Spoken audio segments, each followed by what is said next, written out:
Welcome back to Project 128. We're going to be showing you right now what we're doing. We started making our own kefir. And so we're just going to show you that process. It's really simple. It's something that you can do real easy at home. And again, the first thing that you're going to need to do is get all of your different utensils that you're going to use. Everything when you're using kefir needs to be either wood or plastic.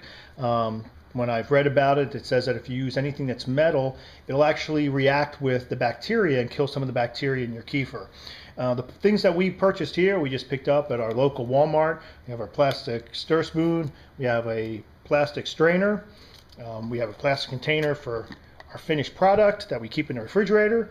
We have a mason jar, and we're just using a coffee filter just over the top. You can use cheesecloth or a coffee filter. We just used that. It was pretty easy. And this is our finished product. We had it in. We put it in last night. It's been going for about 18 hours and gets a little thicker. So we stir it just a little bit, kind of mix it up. And then we're going to take this and we put it on our container and we just pour it in there. And you'll see every once in a while these clumps that come out. And that's your kefir grains. And we picked ours up through eBay. And again, you can find those. You can also find what's called starter kits, and that's more like a dehydrated powder that you have to pour in and it becomes activated. The one thing I've read in different reviews and things is that they're only good for maybe a handful of times, 3 to 5 times, and you've got to buy a new kit, starter kit. With the kefir that you purchase, or somebody, if you know somebody who makes it themselves, you can get some off of them, because the kefir continues to grow. And you'll get more and more, and you can actually start giving it away, or if you find a source, you can even sell it for yourself. And to get this to go a little bit faster through the strainer, one of the things you can do is just kind of slowly stir it around. And it just helps it to go through, the liquids get in there, because again, just the clumps from the kefir grains will start collecting on the bottom and kind of clog up the screen for your strainer.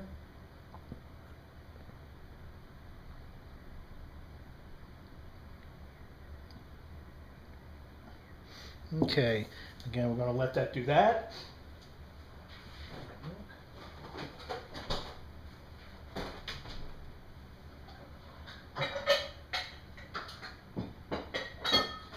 And with the kefir, you can use regular milk, you can use 2% milk, low-fat milk, coconut milk, just about any milk will do. And we have about a tablespoon of the kefir grains, so we're going to use 1 cup of milk, and that's 250 milliliters of milk that we're going to use. And again, we're going to stir this, try to get it to go down a little bit faster.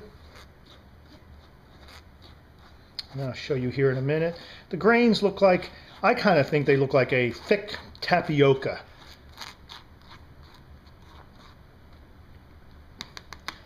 The grains are about the size of what you see with cottage cheese, but they have like the look to me of tapioca. And if you can see those are the kefir grains in the bottom of the strainer.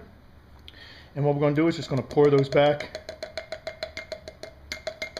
into our container. And we have 1 cup of milk. Just going to pour that in. And I'm going to just mix it just a little bit to get the grains to kind of stir around.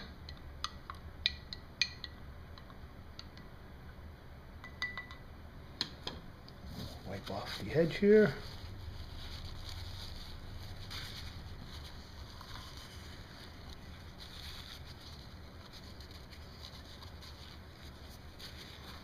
Put our coffee filter on, or again, if you have cheesecloth, you can use that.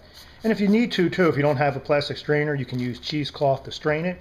And then once we have it together like that, we're just going to set it over on the shelf. You can put it on top of your refrigerator, someplace where it's room temperature, and we're just going to let it sit out for about 18 to 24 hours, and then we'll just start the process over again. So thanks for joining us. If you like us, go ahead and hit like. If you have comments, add your comment. You have questions or suggestions, please feel free to either do that here or email us. Thank you very much, and we'll see you next time.